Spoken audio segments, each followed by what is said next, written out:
शासनिस परमात्मा प्रभु महावीर के पावन श्री चरणों में कोटिशः वंदन। परम श्रद्धेय गुरुदेव श्री के पावन श्री चरणों में अनंत अनंत वंदन। चातुर्मासिक पर्व का यह है तृतीय दिवस। चातुर्मास काल आरंभ होता है। साधु महात्मा लोग प्रवचनों की एक श्रृंखला आरंभ करते हैं। प्रवचनों में उनका अपना कोई न कोई विषय अवश्य होता है। एक विषय निर्धारण करके चलना थोड़ी मानसिक सुविधा के लिए आसानी। मैं भी आप सभी के समक्ष एक छोटा सा ग्रंथ है, पर बहुत प्यारा संग्रह ग्रंथ इसे कहेंगे। हमारे जैन दिवाकर श्री चौथमल जी महाराज साहब, उन्होंने उत्तराध्ययन सूत्र को मुख्य लक्ष्य में लेके अन्य भी अनेक आगमों से कुछ विषयवार गाथाओं को चुन के निर्ग्रंथ प्रवचन नाम का एक संग्रह ग्रंथ उन्होंने लिखा कहूँ या हमारे सामने रखा कहूँ। निर्ग्रंथ प्रवचन की जो शैली है वो गीता की शैली है। गीता में 18 अध्याय, उसी प्रकार निर्ग्रंथ प्रवचन में भी 18 अध्याय हैं। गीता में जैसे श्री कृष्ण और अर्जुन का संवाद है, वैसे ही निर्ग्रंथ प्रवचन में भी भगवान महावीर स्वामी और गौतम स्वामी का संवाद है। गीता में जिस तरीके से 700 के करीब लगभग श्लोक हैं, उसी प्रकार निर्ग्रंथ प्रवचन में भी लगभग 700 के करीब गाथाएं हैं। एक एक अध्ययन के अलग अलग नाम हैं, अलग अलग विषय हैं। जो विषय हैं उन्हीं विषयों के इर्द गिर्द घूमती हुई गाथाएं हैं। इसी निर्ग्रंथ प्रवचन पर मैं अपनी कुछ बातें आप सभी के सामने रखना चाहूँगा। आज तो थोड़ी सी हम उसकी भूमिका में प्रवेश करेंगे। ग्रंथ का जो नाम है वह बहुत सुंदर, बहुत ही उपयुक्त। निर्ग्रंथ ये हमारा धर्म है। कहने के लिए हम सभी श्वेतांबर स्थानकवासी, श्वेतांबर डेरावासी या मूर्ति पूजक, श्वेतांबर तेरापंथी या दिगंबर आदि अनेक भागों में, विभागों में, संप्रदायों में बटे हुए हैं। पर हमारा मुख्य संप्रदाय यदि मैं कहूँ, मुख्य धारा यदि मैं कहूँ, तो वो निर्ग्रंथ है। प्राचीनतम जो नाम हमें उपलब्ध है अपने लिए, हमारे लिए, वो निर्ग्रंथ शासन है। निर्ग्रंथ शासन ही ये सबसे उपयुक्त नाम है जो हमें जैन धर्म के लिए कहना चाहिए।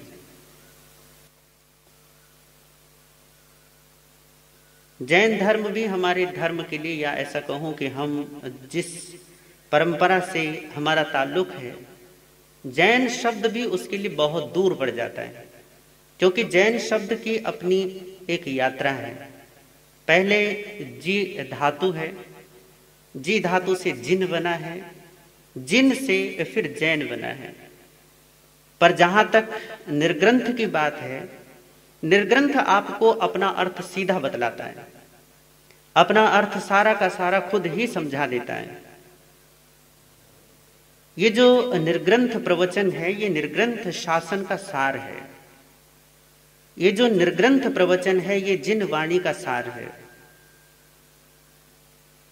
जैन दिवाकर श्री चौथमल जी महाराज साहब की निर्मल प्रज्ञा का ये हमें प्रसाद है कि उन्होंने आगमों में से चुनकर महत्वपूर्ण गाथाओं का समायोजन ऐसा किया है कि विषय परिपूर्ण ढंग से थोड़ी गाथाओं में हमें समझ आ जाता है कि वो समझाना क्या चाहते हैं, वो बताना क्या चाहते हैं। तो निर्ग्रंथ प्रवचन ये ग्रंथ है। निर्ग्रंथ का जो अर्थ है, जो मतलब है, पहले हम थोड़ा सा उसको क्लियर करते हैं, उसको समझते हैं और फिर हम थोड़ा आगे चलते हैं। निर्ग्रंथ कौन है और निर्ग्रंथ होता कौन है, इसके लिए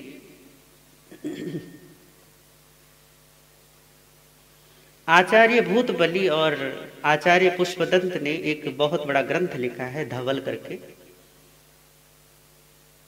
उसमें उन्होंने निर्ग्रंथ का बहुत अच्छे तरीके से वर्णन किया है कि सग्रंथ कौन है और निर्ग्रंथ कौन है।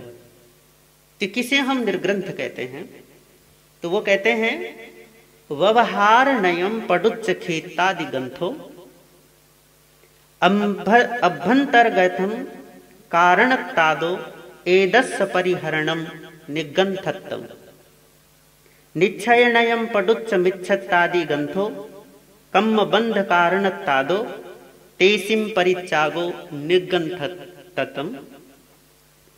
व्यवहार नयम पडुच्च खेतादि ग्रंथो, व्यवहार नय से क्षेत्र आदि जो हैं वो ग्रंथ हैं या ग्रंथी हैं, गांठ हैं।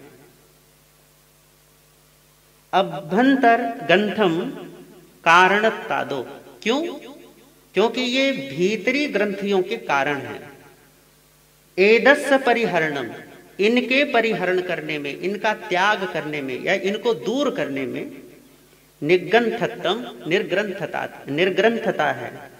निश्चय नयम पडुच्च मिच्छत्तादि ग्रंथो, और निश्चय नय से या निश्चय नय के अनुसार जो मिथ्यात्व आदि हैं वो ग्रंथ हैं, वो ग्रंथी हैं।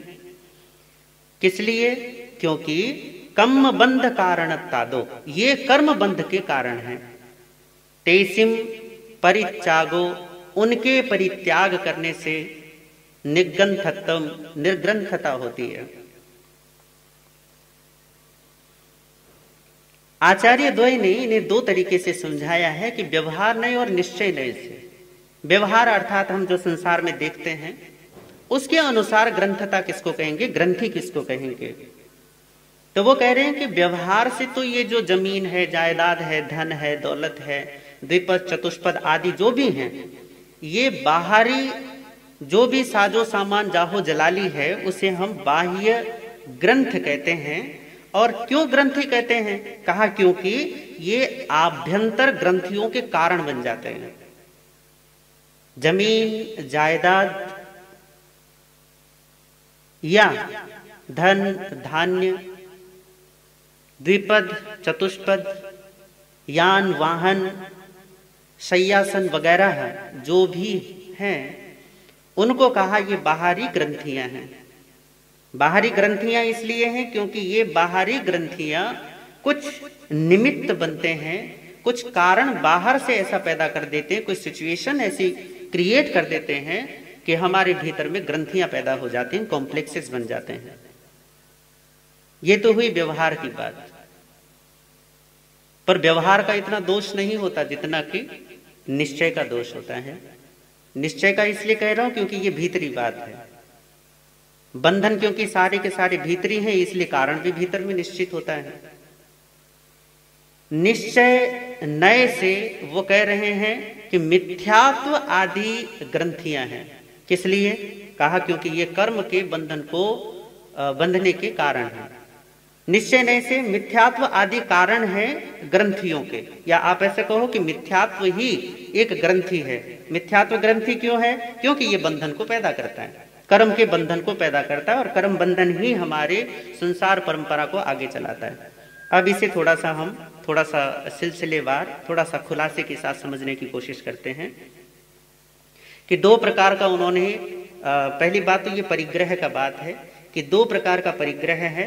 पहले एक बाहरी जो हमारे जमीन जायदाद वगैरह के रूप में हमें दिखाई देता है, और दूसरा है आंतरिक। इसे कहा है 24 प्रकार का परिग्रह। इन 24 प्रकार के परिग्रहों के पहले आप नाम सुन लें। पहला मिथ्यात्व, क्रोध, मान, माया, लोभ, रति, अरति, हास्य, शोक, भय, जुगुप्सा, स्त्री पुरुष और नपुंसक वेद। ये 14 प्रकार का आभ्यंतर परिग्रह है या भीतरी परिग्रह है। भीतर की आसक्ति या मूर्छा जिसको हम कहेंगे वो है। और बाहर का खेत जिसे हम क्षेत्र कहते हैं, जमीन जायदाद वगैरह, वास्तु मकान दुकान भवन जो भी आपके अधीन वो, धन धान्य, धन में सोना चांदी वगैरह, धान्य, द्विपद, द्विपद का अर्थात पति या पत्नी, बच्चे, दास दासी, नौकर चाकर वगैरह, चतुष्पद, चतुष्पद आपके गाय घोड़ा बकरी वगैरह, यान जिसमें आपकी गाड़ियां आ गई, शय्यासन आपके घर का साजो सामान आ गया, कुप्य ये कुएं तालाब बावड़ी वगैरह आ गया, और भांड जो आपके घर में आपके यूज में आने वाला सामान जिसको आप बर्तन वगैरह कहते हैं। ये 10 प्रकार का बाह्य परिग्रह है। ये 24 प्रकार का जो आभ्यंतर आंतरिक और बाह्य परिग्रह है, इसे ही भगवान कहते हैं कि ये ग्रंथि है। अब ये बड़ी गजब की बात है कि परिग्रह भी है और ग्रंथि भी है। कि एक तरफ कह रहे हैं कि ये परिग्रह है 24 प्रकार का, आभ्यंतर और बाहर का, दोनों ही, भीतर भी और बाहर भी परिग्रह है, और यही परिग्रह हमारी ग्रंथियों के रूप में निर्मित होता है। सबसे पहला जो परिग्रह है या सबसे पहली जो ग्रंथि है वो है मिथ्यात्व की। और इसे थोड़ा सा ध्यान से सुने, इसे थोड़ा ध्यान में लें। ध्यान में इसलिए क्योंकि मिथ्यात्व ही एकमात्र वो ग्रंथि है जो बाकी की 23 ग्रंथियों को पैदा करता है। या आप इसे ऐसा कहते हैं कि ये सबका बापू है जिसकी बाकी की सारी संतानें हैं। ये सबका पिता है, सबका जनक है जो सबको जन्म देता है। तो सबसे पहला जो परिग्रह कहो या सबसे पहली जो ग्रंथि कहो वो ग्रंथि है मिथ्यात्व। मिथ्यात्व का मतलब होता है विपरीत मान्यता, कुछ उल्टा समझ लेना, उल्टा मान लेना, उल्टा जान लेना। जो भी आपकी क्रियाएं हैं जब उल्टी होती हैं, उल्टी का मतलब संसार के लिए होती हैं, शरीर के लिए होती हैं, सम्मान यश पद प्रतिष्ठा के लिए होती हैं, स्वयं के लिए नहीं, आत्मा के लिए नहीं, सत्ता या सत्य के लिए नहीं, केवल और केवल आपके संसार के लिए हो, उसे कहते हैं उल्टा मानना, उल्टा जानना, उल्टा करना। इसी को हम मिथ्यात्व कहते हैं। इस मिथ्यात्व के मूल से बाकी सारी की सारी ग्रंथियों का विस्तार होता चला जाता है, सारी ग्रंथियां बढ़ती चली जाती हैं। आप ये गजब देखोगे कि मनोविज्ञान कहो या विज्ञान की एक शाखा, क्योंकि आजकल तो वो विज्ञान की एक शाखा बन गया मनोविज्ञान, जिसे हम साइकोलॉजी कहते हैं। विज्ञान में ये 100, 150 या 200 साल की बात है, अंदर अंदर की बात है कि विज्ञान कहता है कि हमारी भी मनोग्रंथियां होती हैं, कॉम्प्लेक्स होते हैं, हीनता की ग्रंथि, उच्चता की ग्रंथि, और डर के बहुत सारे प्रकार हैं जिन्हें वो फोबिया कहते हैं। फोबिया, किसी को पानी से डर लगता है, किसी को हवाई जहाज में बैठने से डर लगता है, किसी को आग से डर लगता है, किसी को अकेले में डर लगता है, किसी को अंधेरे से डर लगता है। मनोविज्ञान कहता है कि ये सारी की सारी भय की वगैरह आदि आदि वगैरह जितने भी कॉम्प्लेक्सेस बनते हैं, भीतर में ग्रंथियां गांठ बन जाते हैं मन में, और फिर वो गांठ जीवन पर अपना प्रभाव डालती हैं।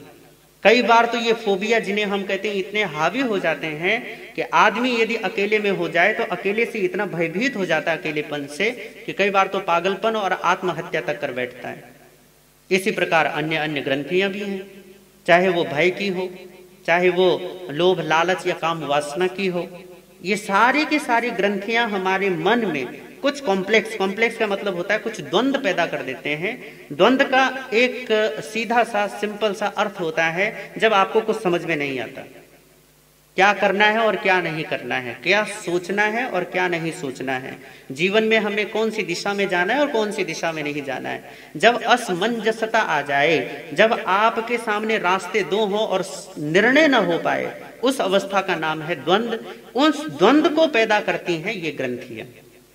और देखो मनोविज्ञान अब कहता है, पर महावीर और बुद्ध जैसे लोग 2600 साल पहले ये बातें कह रहे हैं कि आपका ही मन है जो इन ग्रंथियों को पैदा कर रहा है, आपका ही मन है जो इन बंधनों को पैदा कर रहा है, और बंधन का मतलब ये दुख है जो दुखों को पैदा कर रहा है।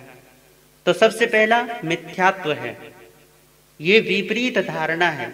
सबसे बड़ा मिथ्यात्व जो है वो ये है कि मैं शरीर हूं। जब आप शरीर को अपनी सत्ता मानकर जीते हैं, महावीर और बुद्ध कहते हैं यही तुम्हारा सबसे बड़ा मिथ्यात्व है।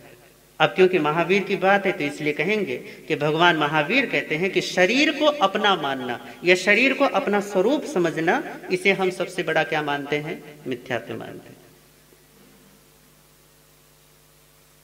और ये सबसे बड़ी ग्रंथि है। जब शरीर को, गलत चीज को हमने अपनी एक मान्यता दे दी, हमने गलत जगह में अपना आरोपण कर दिया, हमने गलत जगह अपना स्वरूप निर्धारित कर लिया, अब इसमें परिश्रम बड़ा होने वाला है, इसमें आपकी मेहनत बड़ी लगने वाली है, और जितना ज्यादा परिश्रम होगा, अब क्योंकि परिश्रम गलत जगह है, उतना ही आपका दुख बढ़ने वाला है। स्वरूप आपने अपने आप का समझा कि मैं शरीर हूं, और शरीर समझते ही आप फिर शरीर को टिकाने के, शरीर को सजाने के, शरीर को बनाए रखने के, शरीर को स्वस्थ और निरोग और जिस तरीके का वो है उसी तरीके से उसे बनाए रखने के लिए आप 1000 तरीके के प्रयत्न करेंगे। और ये बड़ी गजब की बात है कि वो आपका स्वरूप नहीं है, इसलिए चाहे कितने भी प्रयास करो, कितनी भी कोशिशें करो, आप चाहे कितने भी प्रयत्न करो, आपके सारे प्रयत्न पीछे रह जाएंगे और शरीर आगे चला जाएगा। आपके सारे प्रयत्न झूठे साबित होने वाले शरीर के मामले में। क्यों? क्योंकि वो आपका नहीं है, क्योंकि वो आपका स्वरूप नहीं है। जब आपका स्वरूप नहीं है तो इसी को कहा मिथ्यात्व। क्यों? क्योंकि गलत चीज पर अपना आरोपण करके, गलत चीज को अपनी मान्यता देके फिर आप उसी को बढ़ाने में, उसी को पालने में, उसी को पोषने में लगे रहते हैं। ये एक गलत विचारणा, मैं शरीर हूं, इससे कितना सारा प्रपंच आप तैयार कर देते हैं, कितना सारा प्रपंच खड़ा कर देते हैं। फिर क्रोध भी आएगा, फिर उसके पीछे अहंकार भी चला आता है, माया, छल, कपट, झूठ वो भी चला आता है, लोभ, लालच वो भी चला आता है, आसक्ति चली आती है, हास्य, रति, अरति आगे जितने भी हैं वो सारे के सारे पीछे सेना बनकर चले आते हैं, केवल और केवल एक मिथ्यात्व की ग्रंथि के कारण। ये तो हुए बाह्य और आभ्यंतर ग्रंथि, समय समय पर इनकी हम चर्चा करेंगे। पर निर्ग्रंथ आप कहोगे कि ये तो बड़ा आपने एक शब्दों का जाल सा बिछा दिया, पुराने शब्द हैं, कुछ समझ में आते नहीं है। हमारे साथ समस्या यही हो गई कि हम हिंदी, मराठी और इंग्लिश इन सब के बीच में इतना उलझ गए हैं, इतना फंस गए हैं, ना हमारी हिंदी अच्छी रही, ना इंग्लिश बढ़िया रही, और ना हमारी मराठी ठीक ढंग की रही। सब खिचड़ी बना के हमने खिचड़ी भाषा तैयार कर दी। पर बात यह है कि निर्ग्रंथ को अगर आप बिल्कुल सिंपली वे में समझना चाहें, बिल्कुल आसानी से, तो निर्ग्रंथ का मतलब होता है जो अपने आप में रहता है।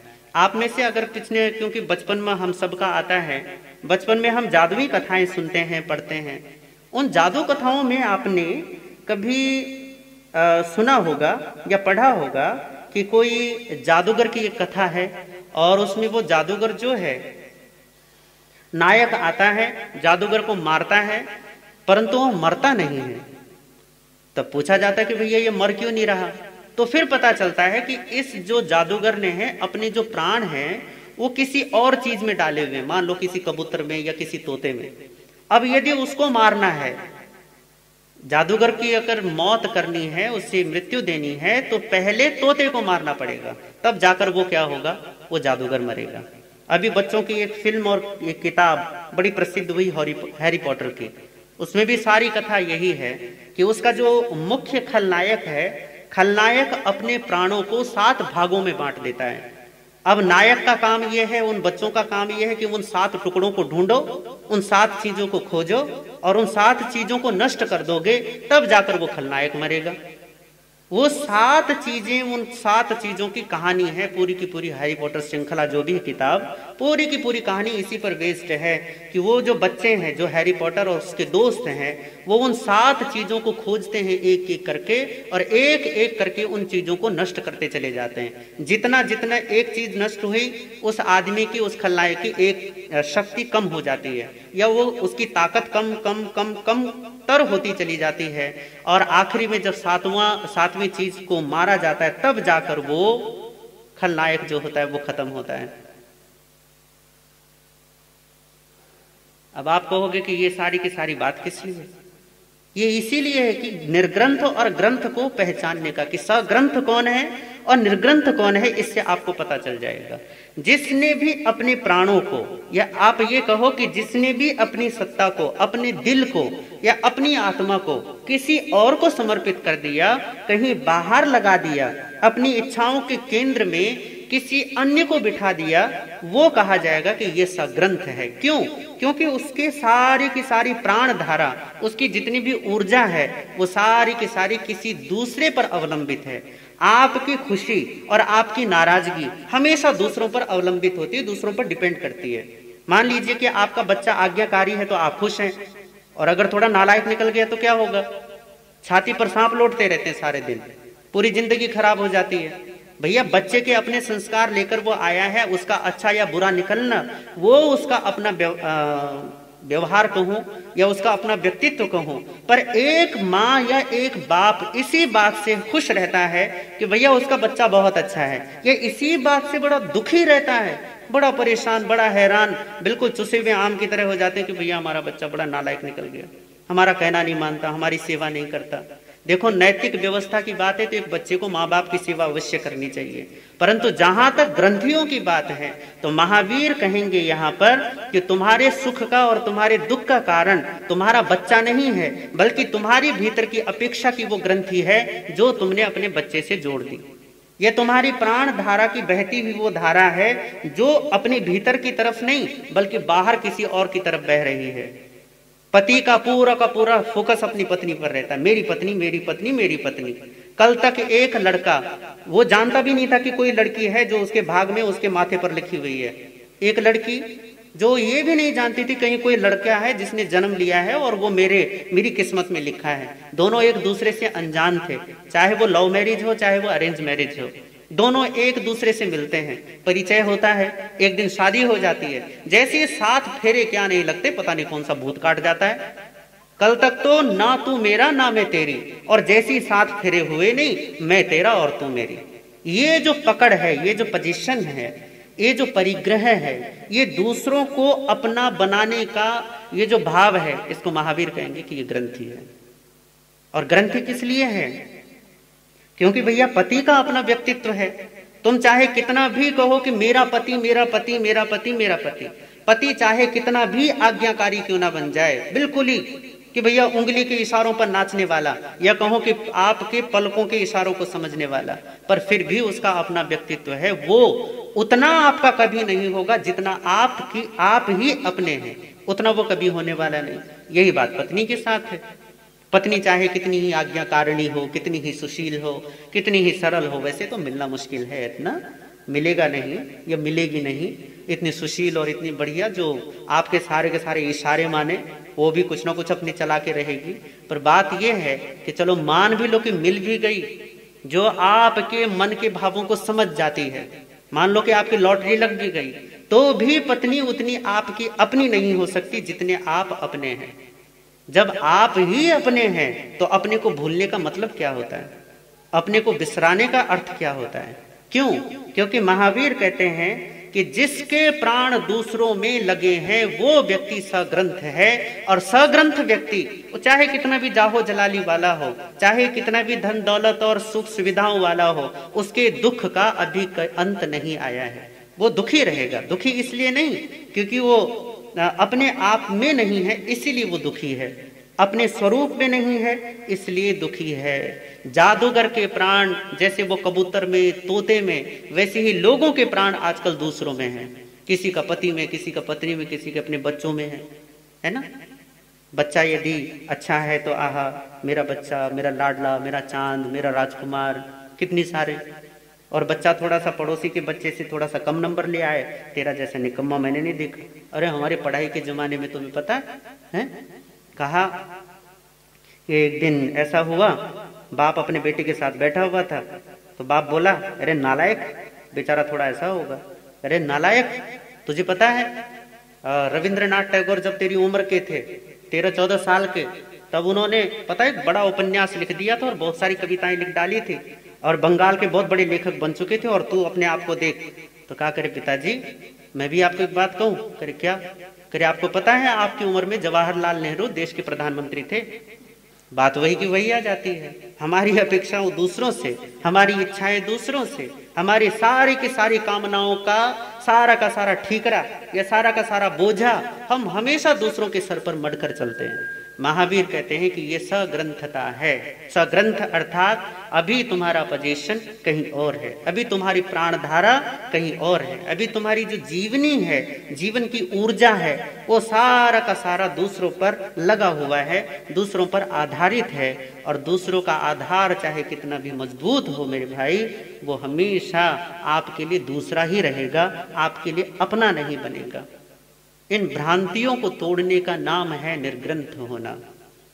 जब आप अपना सहारा दूसरी तरफ या दूसरे में नहीं देखते, पर में नहीं खोजते, दूसरों की तरफ आशा नहीं लगाते, तब महावीर कहते हैं कि अब तुम निर्ग्रंथ होने के तरफ बढ़े हो। तो अपने प्राणों की जो ऊर्जा है, अपनी जो जीवन की ऊर्जा है, उसे दूसरों की तरफ न लगाकर स्वयं की तरफ लगाएं, अपने आप में रमाएं। भगवान बुद्ध ने एक बहुत ही अच्छी गाथा कही है, उसमें उन्होंने निर्ग्रंथ की पहचान बताई कि निर्ग्रंथ कहते किसको हैं। इसको अगर हम समझे तो हमें और आसानी होगी निर्ग्रंथ और सग्रंथ को समझने में। वो कहते हैं तस्मा पियम न कई रात, पिया पायो ही पाप को, गंथा तेसिम न विज्जंती ये सम नथी पियम अपियम। तस्मा प्रियम न कई रात, इसलिए किसी को प्रिय मत करो। क्यों? क्योंकि प्रिया पायो ही पावकम, प्रिय से जब वियोग होगा तब पाप होगा, पाप मतलब दुख होगा, पीड़ा होगी। गंथा तेसिम न विज्जंती ये सम नथी पियम, जिसके प्रिय और अप्रिय नहीं है उसको कोई ग्रंथ नहीं होती, कोई ग्रंथि नहीं होती। गंथा तेसिम न विज्जति, उसको कोई ग्रंथि नहीं होती। किसको? जिसका कोई प्रिय और अप्रिय नहीं होता। और अगर हम अपना जीवन देखें और बुद्ध की इस वाणी को देखें, तो बुद्ध वाणी में और हमारे जीवन में तो बिल्कुल ही पूर्व और पश्चिम का अंतर है। बुद्ध कह रहे हैं पूर्व की बात, हमारा मुख है पश्चिम की तरफ। बुद्ध कह रहे हैं किसी को प्रिय और अप्रिय मत करो, और हमारा पूरा का पूरा जीवन ही इसी पर आधारित है कि हम प्रिय और अप्रिय के बगैर रह ही नहीं सकते। हमारा कोई अपना होता है, कोई पराया होता है, हमारा कोई प्रिय होता है, कोई अप्रिय होता है, हमारा कोई जिसे हम कहें कोई मित्र होता है और कोई शत्रु होता है। अगर आपके मित्र हटा दो, शत्रु हटा दो, तो जीवन की कल्पना कीजिए कैसा होगा। दूसरे दिन आत्महत्या कर लोगे कि भैया जब कोई अपना है ही नहीं दुनिया में तो जीने का मतलब क्या है। प्रियता और अप्रियता में ही तो पूरा का पूरा जीवन हमारा उलझा हुआ है। किसी को अपना बनाएंगे, किसी को पराया बनाएंगे। जो थोड़ा दो बोल मीठे बोल दे, दो काम अपने कर दे, हाँ ये मेरा अपना है। जो अपने मन के मुताबिक ना हो, जो अपने मन के मुताबिक ना चले, जो आपकी अवज्ञा कर दे, आपकी अवहेलना कर दे या आपकी उपेक्षा कर दे, तो भैया ये मेरा अपना नहीं है, ये तो पराया है। पूरा जीवन इसी में तो जाता है, या तो मेरे में या तेरे में, या अपने में या पराये में। और बुद्ध कह रहे हैं कि भैया किसी को प्रिय मत करो। किस लिए नहीं करो? क्योंकि जब प्रिय बिछड़ेगा, जब प्रिय का बिछोह होगा, तब दुख होगा। यदि तुम दुख चाहते हो तो बेशक किसी को प्रिय और अप्रिय करो, पर यदि दुख नहीं चाहते जीवन में तो किसी से प्रियता का और अप्रियता का धागा मत जोड़ो। क्यों? जब प्रिय बिछड़ेगा तब दुख होगा। और इस चीज को तो आप बहुत आसानी से अनुभव करते हैं, पूरा जीवन इसी को तो अनुभव करते आए हो।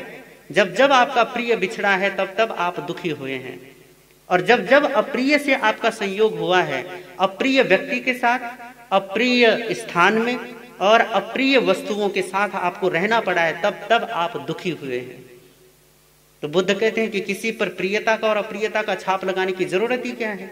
मत लगाओ, मत बनाओ कोई धारणा, ना अपने विषय में ना दूसरों के विषय में। फिर दूसरी बात कि जिनके प्रिय और अप्रिय नहीं होते वही निर्ग्रंथ होते हैं, उसके कोई ग्रंथि नहीं होती। कि जो जीवन में राग और द्वेष नहीं करता, प्रियता का और अप्रियता का कोई बंधन खड़ा नहीं करता, उसके लिए कहा कि वो निर्ग्रंथ होते हैं। ये थोड़ी बड़ी बात हो गई आपके लिए, पर बात सिर्फ इतनी सी है कि ये निर्ग्रंथ शासन के हम सब अनुयायी हैं, इस मार्ग पर चलने वाले हैं। तो हमारे लिए ये देखना और जानना जरूरी है कि हम अपने जीवन में कहां कहां अपने ही मार्ग में, अपने ही रास्ते में अवरोध, अंतराय, बाधाएं खड़ी कर रहे हैं। क्योंकि हमसे बड़ी बाधा हमारे लिए कोई नहीं है और हमारा मुक्तिदाता भी हमसे बढ़कर कोई नहीं है। निर्ग्रंथ शासन, निर्ग्रंथ प्रवचन, निर्ग्रंथ वाणी, जिन वाणी भी आपको यही समझाने के लिए, यही बताने के लिए है कि अगर तुम सग्रंथ हो तो अपने मिथ्यात्व के कारण हो, और अगर तुम निर्ग्रंथ हो तो अपने सम्यक्त्व के कारण हो। अगर तुम्हारे भीतर में ग्रंथियां हैं तो वो ग्रंथियां भी तुमने ही निर्मित की हैं, और उन ग्रंथियों से विमोचन चाहिए, ग्रंथियों से मुक्ति चाहिए, दुख से मुक्ति चाहिए। तो उस दुख विमोचन के कारण भी तुम ही बनोगे। तुम ही हो जो इन ग्रंथियों का निर्माण करते हो, और तुम ही हो जो इन ग्रंथियों से मुक्त होते हो। तो निर्ग्रंथ प्रवचन आज हमने केवल इसकी भूमिका बांधी है कि निर्ग्रंथ किसको कहते हैं, सग्रंथ किसको कहते हैं, परिग्रह और ग्रंथियों का आपस में संबंध क्या है। जैसे जैसे हमारी बात आगे बढ़ेगी वैसे वैसे निर्ग्रंथ प्रवचन की गाथाओं के माध्यम से जीवन में हम भी निर्ग्रंथ होने की, अपने आत्मा में आने की, सत्य में स्थापित होने की, स्थित प्रज्ञ बनने की ओर हम भी अग्रसर होंगे। ये एक तीर्थ यात्रा है जो अब आज से हमने आरंभ की है, और इस तीर्थ यात्रा में ये हमें जरूर और जरूर यकीन और श्रद्धा रखनी चाहिए कि हमारा आत्मदेव हमें जरूर उपलब्ध होगा, जिसके लिए हमने ये तीर्थ यात्रा आरंभ की है। तो निर्ग्रंथ प्रवचन जो आज से आरंभ हुआ है, आगे से, कल से या आगे जैसा भी समय होगा, हम इसकी गाथाओं पर, इसके विषयों पर चर्चा करेंगे, चिंतन करेंगे, मनन करेंगे, और यहीं तक नहीं बल्कि आगे साधनात्मक जीवन अपनाकर निधिध्यासन भी करेंगे। यदि ऐसा होगा तो जीवन दिव्य बनेगा, भव्य बनेगा। इन्हीं भावनाओं के साथ ओम शांति।